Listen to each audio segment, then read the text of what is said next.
যখন দেখবেন বৃষ্টি হচ্ছে তখন দোয়া করবেন, দোয়া কবুল হবে ইনশাআল্লাহ। দোয়া করার আগে একবার বলবেন আলহামদুলিল্লাহ, কমপক্ষে একবার বলবেন আলহামদুলিল্লাহি রাব্বিল আলামিন, একবার কমপক্ষে। মানে প্রথমে আল্লাহর প্রশংসা করবেন, তারপর একবার দরুদ পড়বেন আল্লাহুম্মা সাল্লি আলা মুহাম্মাদ ওয়া সাল্লিম, তারপর হাত তুলে দোয়া শুরু করবেন। বৃষ্টি পড়ছে, দোয়া শুরু করে দেন, দোয়া কবুল হবে ইনশাআল্লাহ। আজান দিয়েছে, আজান এবং একামতের মাঝখানে সময়টা আছে, এই সময়টা কাজে লাগান, দোয়া কবুল হবে ইনশাআল্লাহ। নামাজ দাঁড়িয়েছেন, সেজদায় গিয়েছেন, সেজদায় দোয়া করেন, দোয়া কবুল হবে ইনশাআল্লাহ। প্রশ্ন করে অনেকে যে ভাই সেজদায় কি বাংলায় দোয়া করা যাবে? হ্যাঁ যাবে, যদি আপনার নামাজটা নফল নামাজ হয়। কোন নামাজ হয়? ফরজ নামাজে করবেন না, নফল নামাজে করতে পারেন ইনশাআল্লাহ। সেজদায় বান্দা আল্লাহর সবচেয়ে কাছাকাছি থাকে, এই সময়ে বেশি বেশি দোয়া করতে রাসূল সাল্লাল্লাহু আলাইহি ওয়াসাল্লাম তাগিদ দিয়েছেন।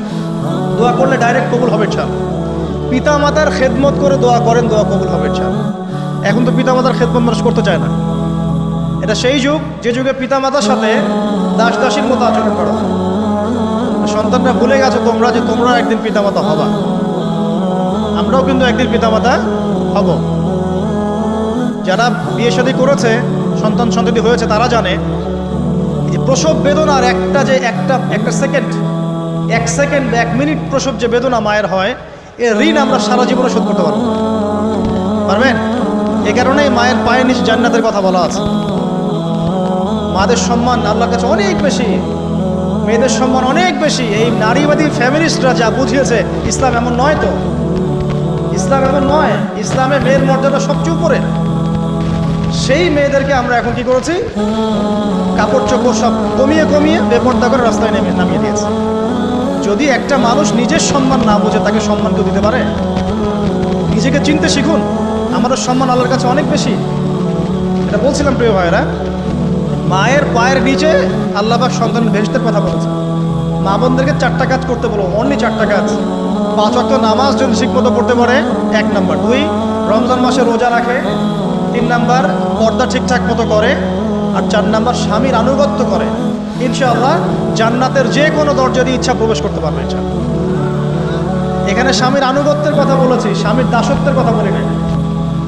আনুগত্য দাসত্ব এক জিনিস না। আনুগত্য মানে কি? আনুগত্য মানে আপনি স্বামীর যে কোনো ভালো কাজে আপনি তাকে সায় দিবেন, আনুগত্য। নামাজ পড়তে বলেছে, নামাজ পড়তে হবে। পর্দা করতে বলেছে, আপনি পর্দা করবেন। বেপর্দায় যাবেন, আপনি যাবেন না। এটা আনুগত্য। দাসত্ব কি? দাসত্ব হচ্ছে যে সে ভালো মন্দ যাই বলুক আপনি শুনছেন, এটা দাসত্ব। এটা করবেন না। মা বোনরা 4টা কাজ বাসায় গিয়ে আবার শুনিয়ে দিবেন। নবীজি বলেছেন 4টা কাজ কোনো মেয়ে করলে জান্নাতের যে কোনো দরজা দিয়ে ইচ্ছা প্রবেশ করতে পারবে। 1 নাম্বার, 5 ওয়াক্ত সালাত। 2 নাম্বার, রমজান মাসের সওম রোজা। 3 নাম্বার, পর্দা ঠিকঠাক মতো করবে, লজ্জাস্থানের হেফাজত। এবং 4 নাম্বার, স্বামীর আনুগত্য করা। মায়ের খেদমত করে দোয়া করেন, দোয়া কবুল হবে ইনশাআল্লাহ। বাবার খেদমত করে দোয়া করেন, দোয়া কবুল হবে ইনশাআল্লাহ। কোরআন তেলাওয়াত করে দোয়া করেন, দোয়া কবুল হবে ইনশাআল্লাহ। মনে করেন শেষ রাতে উঠেছেন, মানে শেষ রাত বলতে বোঝাচ্ছি এই ধরেন যে 2টার পর থেকে, এখন 2টা 2:30টার পর থেকে নিয়ে ফজর পর্যন্ত শেষ রাতে উঠেছেন। এই সময় আপনি যা দোয়া করবেন ইনশাআল্লাহ কবুল হবে। হ্যাঁ, বলতে বাধ্য হচ্ছি, এখনকার তরুণ সমাজ ওই 2টা 2:30টার দিকে ওই যে কার কার খেলা থাকে, ওই খেলাগুলো দেখার জন্য ওঠে, তাহাজ্জুদ পড়ার জন্য উঠতে পারে না। অথচ আল্লাহ পাক বলছেন কি, যে শেষ রাতে আল্লাহ পাক প্রথম আসমানে নেমে আসেন এবং আহ্বান করেন, কে আছো আমার কাছে কিছু চাইবে, আমি দিব। কে আছো আমার কাছে রিজিক চাইবে, দিব। কে আছো আমাকে ডাকবে, আমি তোমার ডাকে সাড়া দিব। কে আছো আমার কাছে ক্ষমা চাইবে, আমি তোকে ক্ষমা করে দিব। প্রিয় যুবক ভাইরা, আল্লাহকে মূল্যায়ন করতে শেখুন। এই সময়গুলোতে দোয়া করলে ইনশাআল্লাহ তাআলা আপনার দোয়া কবুল হবে ইনশাআল্লাহ। সবচেয়ে ইম্পর্টেন্ট হচ্ছে এটা, যেটা আমরা প্রত্যেকদিন পড়ি, প্রায় 17 রাকাত নামাজ পড়ি আমরা, ফরজ নামাজ। শুধু ফরজ নামাজের কথাই বলছি। এখানে আপনি 34টা সেজদা করেন। 17 রাকাত ফরজ, 34টা সেজদা করেন। প্রত্যেক সেজদায় যদি একটা করে দোয়া করতে পারেন ইনশাআল্লাহ আল্লাহ আপনার দোয়া কবুল করার কিছু জায়গা বলে দিলাম। বেশি বেশি দোয়া করতে হবে। আমরা উম্মার অবস্থাগুলোকে বুঝতে শিখব। এখানে এই 3 ব্যক্তি, এটা বলে আমি শেষের দিকে যাচ্ছি, একটু ধৈর্য ধরেন। এই 3 ব্যক্তি পড়ে গেছে গুহার মধ্যে। আমি বলছিলাম জেনা ছেড়ে দিলে তোমার দোয়া আল্লাহ পাক ডাইরেক্ট কবুল করবে ইনশাআল্লাহ। কিভাবে? এই দলিল দিচ্ছিলাম যে তারা বলছে আমাদের তো কোনো আমাদের নেক আমল যা আছে এটা দিয়ে দোয়া করতে হবে, কোনো অপশন তো নাই বের হওয়ার। একজন বলছে যে আল্লাহ আমি আমার পিতা মাতার খেদমত করতাম, মাকে দুধ পান না করিয়ে কখনো দুধ পান করি নাই, আল্লাহ এই কাজটা যদি তোমার কাছে ভালো লেগে থাকে আজকে আমাকে এই বিপদ থেকে উদ্ধার করো। এই দোয়া করার সাথে সাথেই এই গুহা থেকে পাথরটা একটু সরে গেল এভাবে। আর জড়বস্তু আল্লাহ পাকের হুকুম মানে, আল্লাহ পাকের হুকুম মানে না খালি দুইটা শ্রেণীর মানুষ, এক হচ্ছে মানুষ আর একটা জিনজাত। এ পুরো প্রকৃতি আল্লাহ পাকের হুকুম মেনে চলে। আর জড় বলতে আসলে কিছু নাই, যদি আমি বোঝানোর জন্য জড় বলেছি, আল্লাহ পাকের হুকুমে সব কিছু জীবন্ত। এই যে মাটিতে আমরা বসে আছি না এখন, এই মাটি কিয়ামতের মাঠে সাক্ষী দিবে যে এখানে মাহফিল হয়েছিল। হ্যাঁ, ওইখানে বসে তুমি টিকটক করেছো, লেকচার শুনো নাই ভালো করে। একটা মাহফিলে যাচ্ছিলাম, দেখলাম যে এখন স্টেজে উঠি নাই, ওই সুযোগে দেখলাম যুব সমাজ রাস্তার পাশে দাঁড়িয়ে সিগারেট খাচ্ছে, ব্রেক নিচ্ছে আগে, চা সিগারেটের ব্রেক। হুজুর আসলে আলোচনা শুনবো।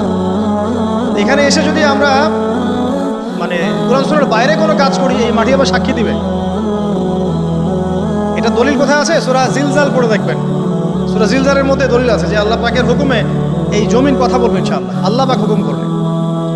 জি, তো একটু সরে গেল ওই পাথর, তারপরের ব্যক্তি দোয়া করছে, আল্লাহ আমার একজন কাজের লোক ছিল, সেই কাজের লোক কিছু টাকা পেত, টাকা না নিয়ে বেচারা চলে গেছে, আমি ওই টাকা দিয়ে কিছু পশু কিনেছি, এই পশুগুলো কিনে আমি পালন করেছি, অনেক দিন পর সেই ব্যক্তি এসেছে আমার টাকা দাও।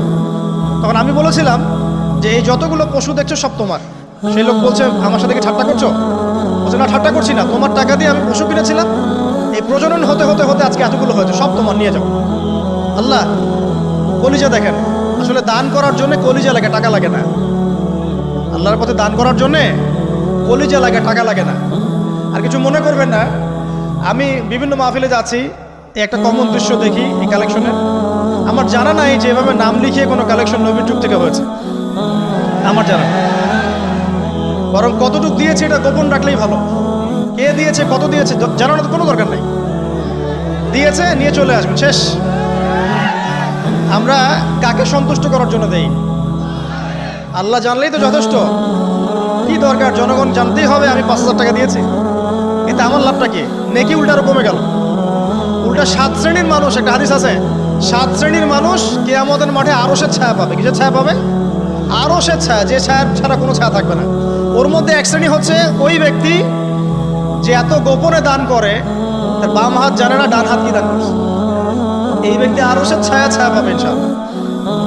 তো দুনিয়া যদি উদ্দেশ্য থাকে, নাম প্রকাশ করো, জাহির করার উদ্দেশ্য থাকে, বা যদি এমন হয় যে এখানে লৌকিকতা উদ্দেশ্য থাকে, নেকি নষ্ট হয়ে যেতে পারে, সুযোগ আছে, চান্স আছে। তো এই ট্রেডিশনগুলো বন্ধ করলে মনে হয় ভালো হয়। এটা আমার পরামর্শ, বাকি এটা বিবেচনা আপনাদের। আর এই ব্যক্তি বলছে আমি এই সব কিছু দান করে দিয়েছি। দেখেন, দান করতে কি লাগে? কলিজা লাগে, টাকা লাগে না কিন্তু। আসলে দান করতে কলিজা লাগে। অনেক রিক্সাওয়ালাকে দেখেছে আমরা, 100 টাকা দান করে দিল, মসজিদের জন্য দান চাচ্ছে, 100 টাকা দান করে দিল। আর অনেক দেখবেন বিত্তশালী, ঢাকা শহরে যাচ্ছি বনানী গুলশান দিয়ে, দান করতে চাইলে 2 টাকা দিচ্ছে, 5 টাকা দিচ্ছে। এমন হয় না? দান করতে কলিজা লাগে। আর একটা কথা মনে রাখবেন, আপনি যত দান করবেন আল্লাহ আপনাকে তত বেশি দিবে। আল্লাহ পাকের খাজানা যে এত প্রচুর, আপনি দান করলে কমে যাবে এই চিন্তাই করবেন না কখন। তবে সবচেয়ে সেরা দান কোনটা জানেন? আপনার প্রয়োজন আছে এখন, এই প্রয়োজনের সময় দানটা হচ্ছে সেরা দান। এবং সবচেয়ে উত্তম খরচ কোনটা? সবচেয়ে উত্তম খরচ হচ্ছে আপনার পরিবারের পিছনে খরচ। আপনার পরিবারের পিছনে খরচটা আপনার সবচেয়ে শ্রেষ্ঠ খরচ। আর দান করে মধ্যম পন্থায়, এমন হবে না যে নিঃস্ব হয়ে গেলেন দান করে একদম, আবার এমন না যে কৃপণতা প্রদর্শন হচ্ছে, এমন না। মধ্যম পন্থায় দান খয়রাত করবে ইনশাআল্লাহ। আর কিয়ামতের মাঠে মানুষ তার দানের ছায়ায় থাকবে ইনশাআল্লাহ। যে যত দান করবে ওই ছায়ার নিচে সে থাকবে। এই ব্যক্তি সব দান করে দিয়েছিল, যাও সব গরু ছাগল তোমার। তৃতীয় ব্যক্তি, পাথর সরে গেল একটু, তৃতীয় ব্যক্তি, যুবক তোমাকে বলছি ভাই, তৃতীয় ব্যক্তি আল্লাহর কাছে বলছে, আল্লাহ আমার একজন সুন্দরী চাচাতো বোন ছিল, আচ্ছা না তোমাদের কাজিন, এবং তাকে আমি খুব ভালোবাসতাম। ওই যে এখন বয়ফ্রেন্ড গার্লফ্রেন্ড ফ্রি মিক্সিং, যেটা খুব ভালোবাসতাম। তো তাকে আমি পেতে চাইতাম, তাই আমি তাকে অফার করি সে বলে যে না, আমাকে 100 স্বর্ণ মুদ্রা না দিলে আমি রাজি না। 100 স্বর্ণ মুদ্রা। এই মেয়ের অবশ্য অনেক ডিমান্ড ছিল, তাহলে বোঝা গেল 100 স্বর্ণ মুদ্রা মানে অনেক। জানেন, এখন তো দেখা যায় 1500 টাকা 2000 টাকা দিয়ে মেয়ে তার ইজ্জত বিক্রি করে ফেলছে।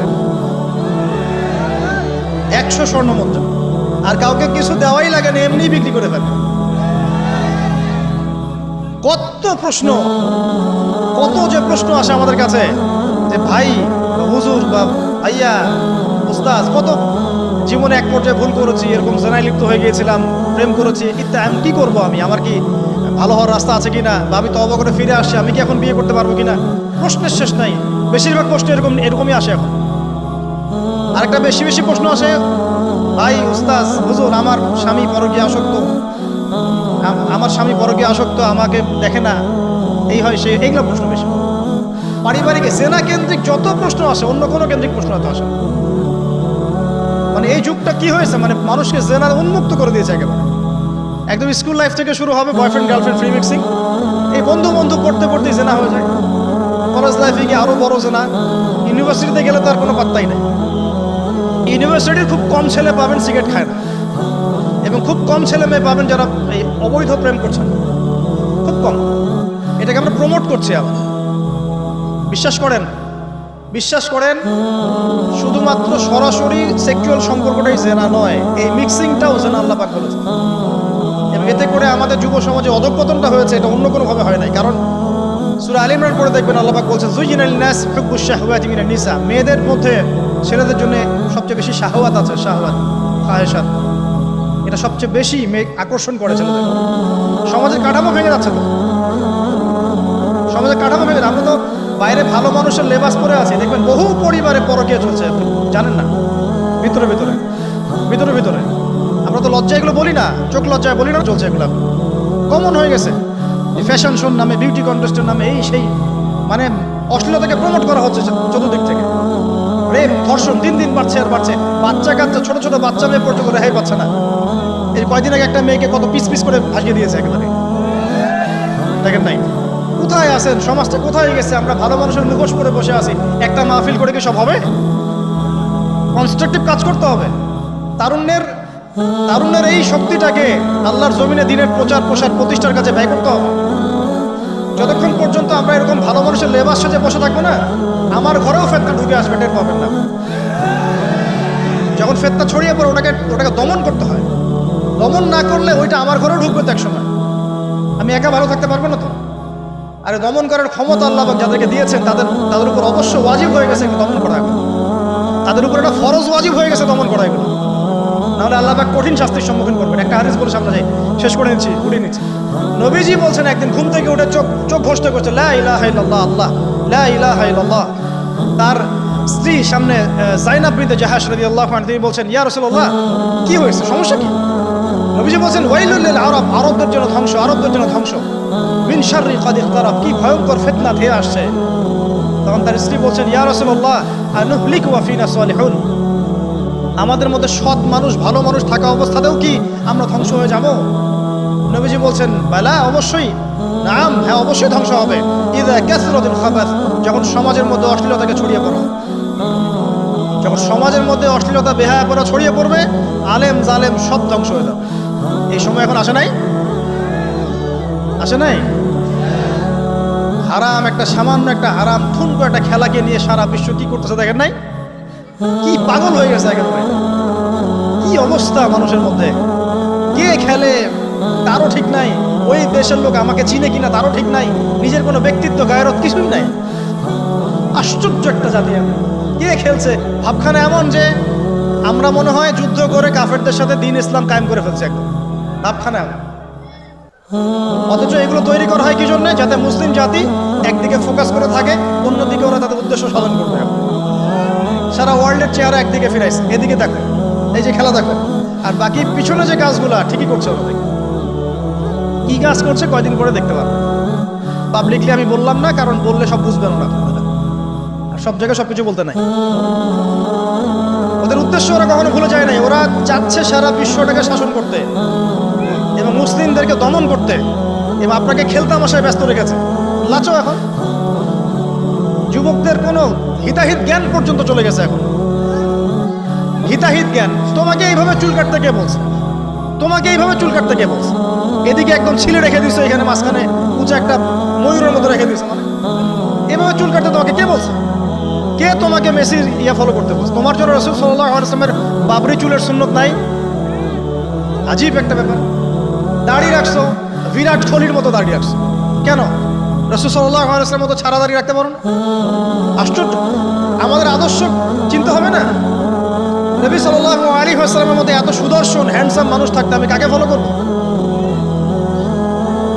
যুবকদের পুরো মাথাটাকে ব্রেইন ওয়াশ করে ফেলা হয়েছে, কারণ ওরা জানে খুব ভালো করেই যুবকরা যদি আল্লাহর পথে ফিরে আসে ওদের সমস্যা আছে, সমস্যা। এই কারণে তোমাদেরকে ভুলিয়ে রাখা হচ্ছে নিজের জীবনের মূল্য দিতে। আল্লাহ রাব্বুল আলামিন তোমাকে আমাকে সৃষ্টি করেছেন, আল্লাহ পাক আমাদের হাতে এই দিনের বিজয় দেখতে চান।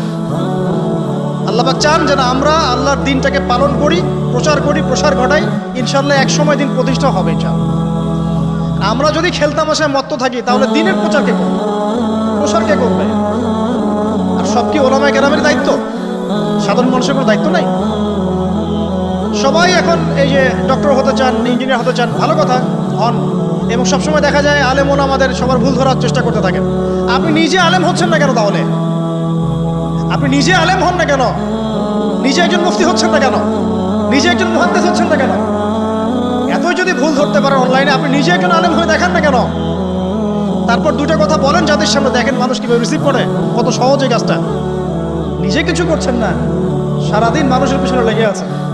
দেখবেন কিছু মানুষ আছে এই মুসলিম সমাজের মধ্যেই, আমি তো লম্বা করে ফেলছি হয়তো, মুসলিম সমাজের মধ্যেই কিছু মানুষ ইসলামের লেবাস পোশাক পরেই আছে, কিন্তু এরা মুসলিমদেরকে ছোটখাটো বিষয়ে ব্যস্ত রেখেছে। হাত বাঁধা, রফুলিয়া দেন, জোরে আমিন, পায়ে পায়ে, কিছু কিছু সিলি বিষয়ের জন্য বলছি যে বড় বড় বিষয়গুলো বাদ দিয়ে ছোটখাটো বিষয়গুলো কিনে উম্মাকে ইখতিলাফে ব্যস্ত রেখে দিয়েছে। ভাবখানে এমন যেন ইসলামের সব বিষয় প্রতিষ্ঠা হয়ে গেছে, এখন এই 4টা বিষয় বাকি আছে ভাবখানে এমন। অথচ সারা ওয়ার্ল্ডের মধ্যে ইসলাম আস্তে আস্তে সংকুচিত হয়ে গেছে। আমরা কবে স্মার্ট হব? প্রিয় ভাইরা, মনে রাখবেন আমরা সবাই মিলেই মুসলিম জাতি। পলিটিক্যাল লিডার্স আছেন, প্রশাসনের লোক আছেন, আমাদের যুবক যুবতী, তরুণ তরুণী, সবাই মিলেই আমরা এই উম্মা জাতি। আমরা কেউ কারো শত্রু নই, কেউ কারো দুশমন নই। সবার মধ্যে ভালো কিছু পাবেন, ভালো নিয়ে নেন, খারাপটা ছেড়ে দেন। উম্মাকে ঐক্যবদ্ধ করার চেষ্টা করেন। এই ছোটখাটো বিষয়গুলোকে ইখতিলাফ বন্ধ করেন, আল্লাহর ওয়াস্তে বন্ধ করেন। বড় বড় বিষয়গুলোর দিকে ফোকাস করেন। তরুণদেরকে শিক্ষিত করেন, আদর্শ পরিবার করেন, শিক্ষা অর্জন করেন, জ্ঞান অর্জন করেন, বড় আলেম স্কলার হন, বিশ্বকে নেতৃত্ব দেন। পলিটিক্স করলে ভালো করে করেন, যাতে করে আপনার দ্বারা দুনিয়ার দিনের খেদমত হয়। ইকোনমিক্স হলে ভালো করে হন, বিজ্ঞানী হলে বড় বিজ্ঞানী হন, মানে আপনি বড় স্বপ্ন দেখেন। ইয়াং জেনারেশনকে নিয়ে আসেন ইসলামের দিকে, তাদের দ্বারা ইনশাআল্লাহ ইসলামের বিজয় হবে। ওই যুবক বলছে, আল্লাহ আমার এই চাচাতো বোনকে পেতে চাইতাম, সে 100 স্বর্ণমুদ্রা চেয়েছে। 100 স্বর্ণমুদ্রা সে বহুত কষ্ট করে অর্জন করে শেষমেশ ওকে দিল। দেওয়ার পর বলছে এখন আমাকে দাও। এখন সে প্রস্তুত, শুরু করবে, মানে দুজন কাছাকাছি এসে গেছে, এবার সেক্সুয়াল সম্পর্ক শুরু হবে কেবল। এই হওয়ার সময় এই মেয়ে বলে বসছে যে হে আল্লাহর বান্দা, আমি আমার সতীত্ব এতদিন পর্যন্ত হেফাজত করেছি, আল্লাহর দোহাই লাগে আমার সতীত্বটা নষ্ট করো। কে বলছে? এই মেয়েটা বলছে। এবার এই ছেলে তাৎক্ষণিক সেখান থেকে উঠে গেল। হাদিসে এমন শব্দ এসেছে যে সেই ছেলে ওই মেয়ের মানে মাঝখানে বসে পড়েছে আর কি। ওখান থেকে সে উঠে গেল, উঠে স্বর্ণমুদ্রাও নিল না, স্বর্ণমুদ্রা রেখে দিয়ে সে আল্লাহর ভয় সেখান থেকে উঠে চলে আসলো, জেনা করলো। সে বলছে, আল্লাহ ওই কাজটা যদি আমি তোমার ভয় করে থাকি, তুমি যদি জানো, আজকে এই পাথরটা এখান থেকে সরিয়ে দাও। আল্লাহ পাক সেই পাথরটা পুরো সরিয়ে দিলেন এখান থেকে। চাক্ষুষ মৃত্যুর হাত থেকে আল্লাহ পাক বাঁচালেন কোন ওসিলায়? জেনা থেকে দূরে থাকার ওসিলায়। প্রিয় যুবক ভাই এবং যুবতীদেরকে বলবো, চারিত্রিক পবিত্রতা হেফাজত করেন, আল্লাহর ওয়াস্তে নিজের জীবনটাকে পবিত্র করেন, দিনের ইলম অর্জন করেন, বেশি বেশি আমল করেন, ভালো কাজে ব্যস্ত থাকেন, সমাজ কল্যাণমূলক কাজ করেন, বেশি ভালো কাজে ব্যস্ত থাকেন। খারাপ সার্কেলের সাথে মিশিয়েন না, ভালো সার্কেলে মিশেন। আলেম ওলামার সাথে সম্পর্ক রাখেন, মাদ্রাসার সাথে একটু যোগাযোগ রাখেন, দিনী হালাকাগুলোয় বসেন। এই অহেতুক ফাহেসা কাজগুলোতে সময় নষ্ট করেন না, কোরআন তেলাওয়াত করেন বেশি বেশি করে। দিনই বইপত্র পড়েন। এই যে ভ্রাম্যমাণ লাইব্রেরিগুলো আছে না, বই পড়েন। আমি বলছি না শুধু ইসলামিক বই পড়তে হবে আপনাকে, আপনি অর্থনীতির বই পড়েন, সমাজবিজ্ঞানের বই পড়েন, রাষ্ট্রবিজ্ঞানের বই পড়েন, জিওপলিটিক্যাল বইগুলো পড়েন, কোরআন সুন্নাহ তো পড়বেনই, শিক্ষিত হন ইনশাআল্লাহ তাআলা। আজ হোক আর কাল হোক আমরা বিশ্বাসী ওই যে যুগটা ছিল, যে যুগে মুসলিমরা সারা বিশ্ব দাপটের সাথে দাপিয়ে বেরিয়েছে আর কি, প্রত্যেকটা ডিপার্টমেন্ট মুসলিমরা রুল করেছে, ইনশাআল্লাহ আবারও সেই সময় ফিরে আসবে ইনশাআল্লাহ। আমরা বিশ্বাস করি আল্লাহ রাব্বুল আলামিন তার রাসূলের মাধ্যমে জানিয়েছেন যে ফিতনাময় পরিবেশটা চিরস্থায়ী হবে না। এখন হয়তো ফিতনা চলছে, কিন্তু এরপরে আসবে ইনশাআল্লাহ তাআলা আল মাহদির যুগ, কার যুগ? ইমামুল মাহদির যুগ আসবে ইনশাআল্লাহ। তারপরে ঈসা ইবনে মারইয়ামকে আল্লাহ পাক পাঠাবেন এবং যত দুশমন আছে ইসলামের সবার সাথে সরাসরি ব্যর্থ হবে, হাদিসে বলা আছে, কিছু করার নাই। এবং সেই যুদ্ধগুলোতে মুসলিমরা জিতবে ইনশাআল্লাহ। তারপরে সারা বিশ্বে ইসলামী খেলাফা কায়েম হবে ওই জেরুজালেম থেকে ইনশাআল্লাহ আযজা ওয়া জাল্লা। আমরা দোয়া করি আল্লাহ রাব্বুল আলামিন আমাদের যুব সমাজকে যেন কবুল করে নেন, আমিন, এবং তাদেরকে এই জাগতিক ফিতনাগুলো থেকে আল্লাহ পাক হেফাজত করুন। আমাদের সতীত্ব, পবিত্রতা, চরিত্রের সৌন্দর্য আল্লাহ পাক যেন অটুট রাখে, জেনা থেকে আল্লাহ পাক যেন বাঁচিয়ে রাখে। আল্লাহ পাক আমাদের সবাইকে দিনের এলেম অর্জন করার তৌফিক দান করেন, জীবন সম্পর্কে সচেতন হওয়ার তৌফিক দান করেন, সময়কে মূল্যায়নের তৌফিক দান করেন, খাস পর্দায় থাকার তৌফিক দান করেন মা বোনদেরকে, এবং আমাদের মধ্যে উম্মার ঐক্যের জন্য কাজ করার তৌফিক আল্লাহ পাক সবাইকে দান করেন, আমিন।